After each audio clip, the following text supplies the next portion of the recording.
अस्सलामुअलैकुम, welcome to my channel chemistry with Noman Jaleel और मैं हूं आपका teacher Noman Jaleel. Periodic classification के अंदर यकीनन आप बहुत कुछ सीख रहे हैं और डिफरेंट पीरियोडिक लॉज और पीरियोडिक थ्योरीज को आपने सीख चुके हैं। आज हम बहुत ही इंपॉर्टेंट पीरियोडिक टेबल या पीरियोडिक लॉ और उनके साइंटिस्ट के बारे में जानेंगे, जिन्हें हम फादर ऑफ पीरियोडिक टेबल भी कहते हैं। और मॉडर्न पीरियोडिक टेबल को फॉर्मेट करने में उनके पीरियोडिक टेबल से बहुत हेल्प मिली है। यस, आपने सही गेस किया। तो हम आज पढ़ेंगे मेंडलीव पीरियोडिक लॉ और मेंडलीव पीरियोडिक टेबल और उनकी मेरिट्स एंड डिमेरिट्स। और अगर आपने मेरा चैनल अब तक सब्सक्राइब नहीं किया तो फौरन सब्सक्राइब करें और नोटिफिकेशन ऑन कर लें ताकि आप ज़्यादा से ज़्यादा केमिस्ट्री बेहतर अंदाज में सीख सकें। Thank you very much. तो चलें लेक्चर की तरफ चलते हैं।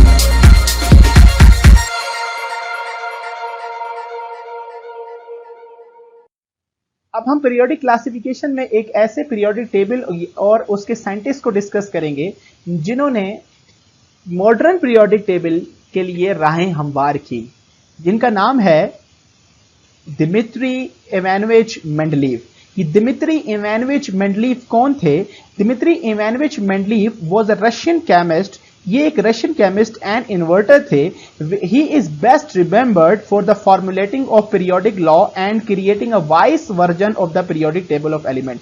इनको याद रखा जाता है, इनकी बहुत सी खिदमात हैं, बट इनको याद रखा जाता है पीरियोडिक क्लासिफिकेशन ऑफ एलिमेंट के बिहाफ पर, और इनको फादर ऑफ पीरियोडिक टेबल से भी पुकारा जाता है। अगर हम बात करते हैं मेंडलीव के काम की, तो मेंडलीव ने क्या काम किया, मेंडलीव के पीरियोडिक लॉ में क्या काम था। At the time of Mendeleev के वक्त उन्होंने जो स्टार्ट किया अपना काम, उस वक्त ओनली 63 एलिमेंट्स वर नोन। अगर हम बात करते हैं मेंडलीव के काम की मजीद बात करें तो उन्होंने क्या किया, तमाम के तमाम 63 एलिमेंट्स को रिएक्ट करवाया। सबसे पहले हाइड्रोजन से, इट मींस उन्होंने हाइड्राइड्स बनाए, एंड देन उन्होंने रिएक्ट करवाया ऑक्सीजन से, मतलब ऑक्साइड्स बनाए। इट मींस उन्होंने तमाम के तमाम 63 एलिमेंट्स को क्लासिफाई किया according to hydrides and oxides. तमाम एलिमेंट्स को हाइड्राइड्स एंड ऑक्साइड के ऊपर बनाकर उनके कंपाउंड्स बनाए। अगर मेंडलीव की मजीद वर्क की बात की जाए तो upon reaction Mendeleev observe that some element and their compound share similar property. इसका मतलब क्या हुआ, जैसे कि मेंडलीव ने तमाम एलिमेंट्स को हाइड्रोजन एंड ऑक्सीजन से रिएक्ट करवाया और कुछ ऑब्जर्वेशन जो आई उनमें से उन्होंने देखा कि बहुत से एलिमेंट्स एक जैसी प्रॉपर्टीज रखते हैं या एक जैसा केमिकल रिएक्शन शो कर रहे हैं, जिसमें फॉर एग्जांपल अगर हम बात करते हैं लिथियम एंड सोडियम की बात करें तो लिथियम एंड सोडियम का reaction, both elements are soft and shiny. अगर फिजिकल देखा जाए तो बहुत सॉफ्ट है और शाइनी एलिमेंट्स है। और उनकी रिएक्शन की बात की जाए, अगर उनको ऑक्सीजन से रिएक्ट करवाने पर दोनों का सिमिलर टाइप का ऑक्साइड मेंडलीव को मिला। अगर हम बात करते हैं लिथियम की, तो लिथियम ने भी Li2O ऑक्साइड बनाया और सोडियम ने भी Na2 मींस एक जैसा ऑक्साइड बनाया। अभी इन्हीं एलिमेंट्स को अगर हम बात करते हैं पानी से रिएक्ट करवाया, तो पानी से रिएक्ट करने पे एक ही टाइप के हमारे पास हाइड्रो ऑक्साइड भी फॉर्म्ड हुए और ऑब्जर्व हुए बाय मेंडलीव। अगर हम बात करते हैं इन तमाम प्रॉपर्टीज के बिहाफ पर, तो मेंडलीव ने ऐसे तमाम एलिमेंट्स को एक सेम ग्रुप के अंदर डिस्ट्रीब्यूट कर दिया। So that was the work of Mendeleev. अगर हम मेंडलीव के मजीद काम की बात करते हैं तो लेटर उसके बाद मेंडलीव ने इसको मजीद सिंपल करने के लिए जो तमाम एलिमेंट्स जिनके साथ मेंडलीव ने ऑक्सीजन और हाइड्रोजन का रिएक्शन करवाया था, उनको सिंप्लीफाई करने के लिए तमाम एलिमेंट की फिजिकल केमिकल प्रॉपर्टीज, उनके नाम डिफरेंट 63 कार्ड्स पर लिख दिए और उनको अरेंज कर दिया in order to increasing order of their atomic masses. इसका मतलब क्या है कि 63 एलिमेंट्स जो उन्होंने प्रॉपर्टीज को डिस्कस किया, उन्होंने प्रॉपर्टीज ऑब्जर्व की bye reacting with oxygen and hydrogen, मतलब हाइड्राइड और ऑक्साइड जो बनाए, उसके बिहाफ पर जो उनको observation I physical and chemical properties 63 element की, उन्होंने 63 एलिमेंट्स के 63 कार्ड्स बनाए और उन एलिमेंट्स के नाम के साथ उनकी फिजिकल एंड केमिकल प्रॉपर्टीज लिखी और उन्हें अरेंज कर दिया एक रेगुलर पैटर्न के अंदर, but on the behalf of increasing order of their atomic masses. ये एक मेंडलीव का वर्क था। अगर हम बात करते हैं मजीद मेंडलीव पीरियोडिक टेबल की, तो मेंडलीव पीरियोडिक टेबल की स्टेटमेंट है वो क्या है, physical and the chemical properties of the elements are the periodic function of their atomic masses.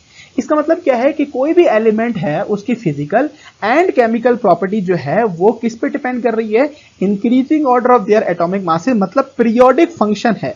Periodic का लफ्ज हम ऑलरेडी डिस्कस कर चुके हैं अपनी बेसिक क्लास में, जो पीरियोडिक क्लासिफिकेशन की, कि दोबारा किसी प्रॉपर्टी का वापसी आ जाना एक मखसूस वक्त के बाद, इसको पीरियोडिक कहते हैं। तो पीरियोडिक फंक्शन मतलब एक प्रॉपर्टी दोबारा एक मखसूस वक्त के बाद दोबारा आ जाती है। तो physical and the chemical properties, ये फिजिकल हो या केमिकल प्रॉपर्टीज हो एलिमेंट्स की, are the periodic function of their atomic masses, atomic masses के पीरियोडिक फंक्शन है। That was the statement of Mister Mendeleev. Mendeleev table की अगर बात की जाए, यहां अगर आप देखें मेंडलीव पीरियोडिक टेबल के डिजाइन को अगर हम डिस्कस करें तो मेंडलीव पीरियोडिक टेबल जो है ये सामने आपके बना है। इसके अंदर दो तरह की हमारे पास कंडीशन थी। पीरियड्स की बात करते हैं, जैसे कि आप मॉडर्न पीरियोडिक टेबल में बात करते हैं, पीरियड्स क्या चीज होती है हमारे पास, पीरियड्स उनको कहते हैं जो हमारे पास हॉरिजॉन्टल रोज होती हैं। हॉरिजॉन्टल रोज मेंडलीव के पीरियोडिक टेबल में पीरियड्स कहते थे, जैसे कि आज हम मॉडर्न पीरियोडिक टेबल को कहते हैं। इसके बाद अगर हम बात ग्रुप्स की अगर बात करें तो ग्रुप्स पीरियोडिक टेबल में उसको कहा जाता था जो कि वर्टिकल कॉलम्स होते हैं, उसको ग्रुप्स कहा जाता था। This is the design of Mendeleev periodic table. ये मेंडलीव पीरियोडिक टेबल है। Now we are going to discuss some more thing which is related to Mendeleev periodic table. अगर हम बात करते हैं मेंडलीव पीरियोडिक टेबल की स्ट्रेंथ क्या थी, उनकी कुव्वत क्या थी, उनकी मेरिट्स क्या थे, तो उसको डिस्कस अगर करें तो मेंडलीव ने कुछ स्पेसेस खाली छोड़ दी गई थी, पर मेंडलीव ने यह सजेस्ट किया था कि ये खाली स्पेसेस बाद में जो कुछ एलिमेंट्स हैं डिस्कवर्ड होंगे वो यहां पर फिट होंगे, और मेंडलीव ने उनको कुछ नाम दे दिए। लाइक अगर हम बात करते हैं एका बोरॉन, और यहां पर अगर हम बात करते हैं एका एल्यूमिनियम, और यहां अगर बात करते हैं दिस इज एका सिलिकॉन। ये बाद में जो डिस्कवर्ड हुए, मेंडलीव के बाद डिस्कवर हुए, जिसको एका बोरॉन को नाम दे दिया गया, स्कैंडियम का नाम दे दिया, एका एल्यूमिनियम को गैलियम का नाम दे दिया गया, और एका सिलिकॉन को जर्मेनियम का नाम दिया। अब मेंडलीव ने खाली जगहें छोड़ के इनको कुछ नाम दिए, बट इनके साथ इनकी प्रॉपर्टीज भी बताई, जो कि बाद में जो डिस्कवर्ड होके यहां फिट आए एलिमेंट, उनकी properties exactly near about same वैसी ही प्रॉपर्टीज, जो कि जिसकी वजह से इनका पीरियोडिक टेबल जो है वो बेस बना मॉडर्न पीरियोडिक टेबल के बिहाफ पे। अगर हम मेंडलीव पीरियोडिक टेबल की स्ट्रेंथ या मेरिट की मजीद बात करें तो this table could accommodate noble gases when they were discovered without disturbing the table. इसका मतलब क्या है कि जब noble gases Mendeleev periodic table के बाद डिस्कवर हुई तो मेंडलीव पीरियोडिक टेबल को डिस्टर्ब किए बगैर तमाम की तमाम नोबल गैसेस उनके टेबल पे फिट आ गई। जैसे कि आप यहां देख सकते हैं कि एक तरफ मेंडलीव पीरियोडिक टेबल के तमाम नोबल गैसेस अकोमोडेट हो गई विदाउट डिस्टर्बिंग द टेबल। अगर हम मजीद बात करते हैं मेंडलीव पीरियोडिक टेबल के, तो Mendeleev's arrangement help to correct atomic masses of number of elements. कि मेंडलीव पीरियोडिक टेबल की स्ट्रेंथ के अंदर एक स्ट्रेंथ ये भी है कि बहुत से एलिमेंट्स की एटॉमिक मासेस की करेक्शन के अंदर भी बहुत बड़ा रोल मेंडलीव पीरियोडिक टेबल ने प्ले किया। मेंडलीव पीरियोडिक टेबल के मेरिट्स के बाद हम डिस्कस करेंगे मेंडलीव पीरियोडिक टेबल की लिमिटेशंस को या डीमेरिट्स को डिस्कस करेंगे। डीमेरिट्स के अंदर सबसे पहले अगर हम डिस्कस करें तो position for the isotopes of element could not be explained. इसका मतलब यह है कि मेंडलीव पीरियोडिक टेबल के अंदर आइसोटॉप ऑफ एलिमेंट्स की कोई मखसूस जगह मुकर्रर नहीं थी। इसका मतलब क्या होता है कि आइसोटॉप एटम्स होते हैं एक सेम एलिमेंट्स के जिनके एटॉमिक नंबर सेम होते हैं और एटॉमिक मासेस डिफरेंट होते हैं। एज आपको पता है कि Mendeleev periodic table atomic masses के बिहाफ पर अरेंज किया गया था, तो there is no space for isotope of element. ये एक पहली लिमिटेशन थी जो मेंडलीव पीरियोडिक टेबल की थी। दूसरी बात की जाए तो position of hydrogen was not correctly assigned. अगर देखा जाए तो हाइड्रोजन की प्रॉपर्टीज जो है ये अल्कली मेटल्स या 1A की 1 ग्रुप की बात करें और 7 ग्रुप की बात करें तो इन दोनों से रिजेंबल करती थी उस वक्त जब प्रॉपर्टीज निकाली गई थी। तो हाइड्रोजन की करेक्ट पोजीशन को असाइन नहीं किया गया था इनके पीरियोडिक टेबल के अंदर। अगर लिमिटेशन की मजीद बात की जाए, at certain position elements of higher atomic masses, Mendeleev ने अपने पीरियोडिक टेबल के अंदर जो कि एटॉमिक मासेस के बिहाफ पर अरेंज किया गया था, तो बहुत सी पोजीशन पे जिनके एटॉमिक मासेस ज्यादा थे एलिमेंट्स के उनको पहले रखा गया और उन एटॉमिक मासेस को या उन एलिमेंट को जिनके एटॉमिक मासेस कम थे, फॉर एग्जांपल अगर हम बात करते हैं आर्गन और पोटेशियम को, तो आर्गन का एटॉमिक मास जो अराउंड 40 इट मींस 39.948 ये पहले प्लेस किया गया उनके पीरियोडिक टेबल में बिफोर पोटेशियम के एटॉमिक मास 39.098। इट मींस कि जो पहले एटॉमिक जो एलिमेंट है उसका एटॉमिक मास जो है वो ज्यादा है एंड जो बाद में आ रहा है उसका एटॉमिक मास जो है वो कम है। That was also the limitation या demerit of Mendeleev periodic table. अगर हम मजीद एग्जांपल्स की बात करें तो उसमें कोबाल्ट एंड निकल, अगर कोबाल्ट की देखी जाए तो 58.933 और निकल की बात की जाए एटॉमिक मास की तो 58.63, जो कि कम है, इसको पहले आना चाहिए अगर हम according to ascending order of atomic masses की बात करते हैं।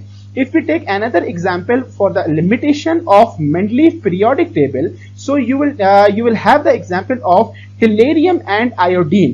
Tellurium have atomic mass 127.6 and iodine is 126.905. Tellurium was placed before the iodine as it has the larger atomic mass than iodine. So that was the limitation of periodic table. ये Mendeleev periodic table की limitation थी।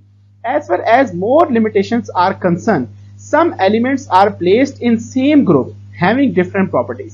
It means कि Mendeleev ने अपने periodic table के अंदर एक ही group के अंदर डिफरेंट प्रॉपर्टीज वाले एलिमेंट रख दिए थे, उन्होंने अरेंज कर दिए थे। फॉर एग्जांपल अगर हम बात करते हैं मैग्नीज, जो कि एक मेटल है, इनको हेलोजेंस के साथ, जो नॉन मेटल्स के था उनके साथ प्लेस किया। अगर हम बात करते हैं gold, silver, copper, these all are the coinage metal, these are placed with alkali metal जिनकी प्रॉपर्टी